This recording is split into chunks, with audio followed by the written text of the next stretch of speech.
আমাকে 8 মাস রাখা হয়েছিল। কয় মাস? ওই 8 মাস আমাকে যে নিচতলায় রাখা হয়েছিল, ওখানে বেশিরভাগ আসামি ছিল বাংলাদেশের সবচাইতে টপ সন্ত্রাসী, টপ মাফিয়া ডন। ওই কাশিমপুর 2 নাম্বার কারাগারে একটা বিল্ডিং ছিল, নাম হলো 60 সেল পূর্ব। 60 সেল পূর্ব ওই ভবন 60 সেল নাম দিছে হলো ছোট্ট ছোট্ট 60টা রুম, 4 তলার মধ্যে, প্রত্যেক তলায় 15টা করে রুম। কয়টা রুম? 15টা করে রুম। এই জন্য 4 তলায় 15টা করে ছোট ছোট রুম। এই জন্য 4 তলা মিলে কয়টা রুম হয়? 4 15 60। এই জন্য নাম দিছে 60 সেল। সেল মানে ওই যে কয় না ফাঁসির সেল, সেল কন্ডেম সেল, শুনছেন তো? কন্ডেম সেল, ওই কন্ডেম সেলই ফাঁসির আসামিদেরকে আমাদের সাথে রাখা হইতো, কন্ডেম সেল। এই সেল এখান থেকে 60 সেল, আর 2টা 60 সেল ছিল, একটা পশ্চিমে একটা পূর্বে, 2টা ভবন। এই জন্য আমাদের ভবনটাকে বলা হয়তো 60 সেল পূর্ব। ওই ভবনের নিচতলায়, ওই 4 তলা ভবনের নিচতলায় আমাকে 8 মাস রাখা হয়েছিল। কয় মাস? ওই 8 মাস আমাকে যে নিচতলায় রাখা হয়েছিল, ওখানে বেশিরভাগ আসামি ছিল বাংলাদেশের সবচাইতে টপ সন্ত্রাসী, টপ মাফিয়া ডন, বাংলাদেশের টপ ডাকাত, বাংলাদেশের বড় চোর। মানে এগুলোর সাথে আমার রাখা হয়েছিল যাতে করে আমার পাগল বানিয়ে দেওয়া যায়। মানে সব হলো এই ধরনের লোক। বিশাল বড় ইয়াবাখোর, ইয়াবার ব্যবসায়ী, মদখোর। এরপরে আরেকজন ছিল একবারে অনেক কষ্ট পাবে বেচারা শুনলে, ওনার নাম বাংলাদেশে ইউটিউবে সার্চ দিলেও তার নাম পাওয়া যায়। হ্যাঁ, তো যাই হোক, পরবর্তীতে অনেকে আলহামদুলিল্লাহ আমার সাথে নামাজও পড়ছে, তাদেরকে কিছুটা দিনও বুঝাইতে পারছি। তো এই মানুষগুলোর নাম বললে অনেক কষ্ট পাবে। সম্রাটের নামটা শুধু বলি। এই সম্রাট আমার পাশের রুমে ছিল। এই যে সম্রাট, এই যেটারে আপনারা ভিডিওতে দেখতেছেন, ও আমার পাশের রুমে ছিল। ও হইলো আপনার রাত্রে 2টার সময়, মনে করেন আমি প্রথম প্রথম গেছি কারাগারে, আম্মার টেনশন করি, হ্যাঁ, বাড়ির টেনশন করি, অনেক কিছু কষ্ট তো আছেই। এর মধ্যে একটু নামাজ পড়ে কোরআন তিলাওয়াত করে ঘুমাই। ঘুমানোর পরে 1টা 1:30টার সময় শুরু হয়, একটা বিড়ি দে, আমার একটা বিড়ি দে, আমার একটা বিড়ি দে। ঘুমাই দেখি আরে কি চিল্লা চিল্লি। কারারক্ষী রে ডাক দিয়া কয়, পরে আমি ডাক দিছি, কিসে কিসে? কারারক্ষী কয় যে সম্রাট চিল্লাইতেছে, হইলো সারা রাত বিড়ি খায়, একটার পর একটা বিড়ি খায়, ঘুমায় না সহজে। এই ফজরের নামাজের পরে ঘুমায়, এই একটু ঘুমাইবো, আবার সারা দিন এমনি এমনি আটে, খালি আটবে। আর হইলো আমি তো কিংকার, আমি সম্রাট, আমি এটা সেটা, মানে খালি এরকম করে। এক কাপড় পরে থাকে, গোসলও ঠিক মতো করে না, সারাদিন গোসল ছাড়া থাকে, কয়েকদিন জায়গা গোসল ছাড়া এক কাপড়ে থাকে। আর হইলো মানুষ কেউ কিছু কইলে ধরে ফেলতে চায়, খুব হিংস্র টাইপের। আর হইলো সাইকো, এক কথাই হলো মানে বুঝো নাই, সাইকো। এরা যদি কেউ 100 টাকা দিয়ে কয় ও মুখে গাই দিয়া, ও কনফার্ম বিড়ি খাওয়ার টাকা দিলে 100 টাকা যদি কেউ দেয়, কনফার্ম গাই দিবে গিয়া। এলো সম্রাট। মাঝে মাঝে আমার কাছে কয় যে হুজুর, আমার হুজুর এক প্যাকেট বিড়ি দিয়ে। আমি কই যে নামাজের দাওয়াত দিই, হ্যাঁ নামাজ পড়ুন, বিড়ি দিবেন। ওই ছিল এই টাইপের লোক। তো ওরে ধরছে, ওরে রাখছে আওয়ামী লীগ সরকার জেলখানায়। কোথায় রাখছে?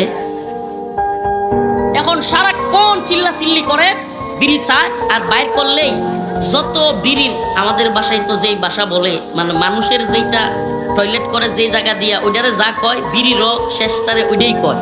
তো ওই শব্দটা আমি বলতেছি না। বিড়ির যে একটু অংশ থাকে খাওয়ার পরে, ওই অংশটা ও ঠুকায়া টুকায়া 20-30টা দল করতো, দল করে একটার পর একটা খাইতো, মানে এটাই খাইতো। ওই লোক দেখেন, আমি তার বদনাম করার উদ্দেশ্য না, আল্লাহ মাফ করুক, কিন্তু এই তথাকথিত সিস্টেমের মধ্যে কত ঝামেলা, এবং এই তথাকথিত এই গণতান্ত্রিক এই জাহেলি বিশ্ব ব্যবস্থা কখনোই যে মানুষকে মুক্তি, শান্তি, কামিয়াবি দিতে পারে না, এটার একটা উদাহরণ দিচ্ছি আমি আপনাকে। তো এখন সে আসলে কাজটা কি করে? চুরি করে, তার রুমের মধ্যে আটক রাখে। যেই দিন সম্রাটের রুমের থেকে সারে, ওই দিনই বাকি 15 রুম, নিচতলায় কয়টা রুম, আবার বলছি কয়টা রুম? 15টা। তার রুম বাদ দিয়া 14 রুমের যে কেউ রুমে শুনে যে অমুকের ব্রাশ নাই, অমুকের ফেস নাই, অমুকের আতর নাই, অমুকের এটা নাই, অমুকের টাকা নাই, এটা নাই, এটা অনেক নাই। সম্রাটকে ছাড়লেই একটা না একটা কিছু কি হয়, নাই হয়।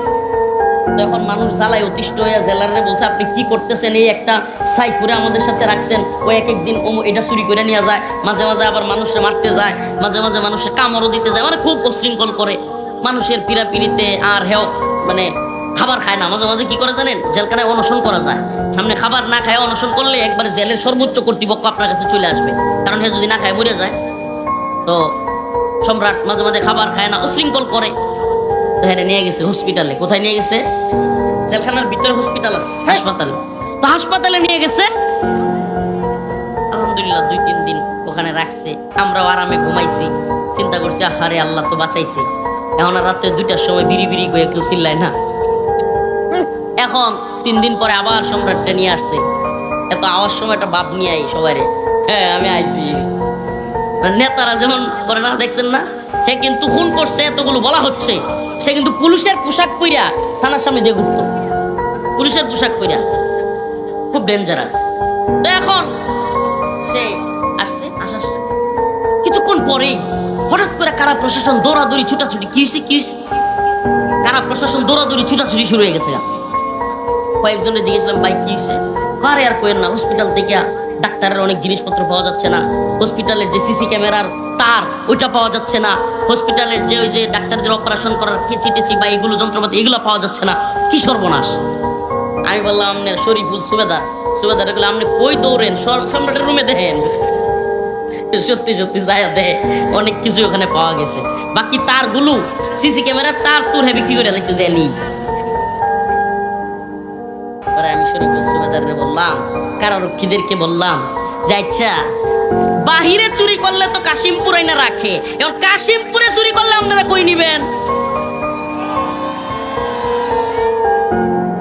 এই জিনিসটা একটু বুঝেন। বাহিরে চুরি করলে কই নিছে, কাশিমপুরে গিয়ে হ্যাঁ আরো বড় চুর হইছে। এখন আবার বের হয়ে আয়া এই দেশের প্রশাসনই বলতেছে আরো কয়েকটা মার্ডার করছে।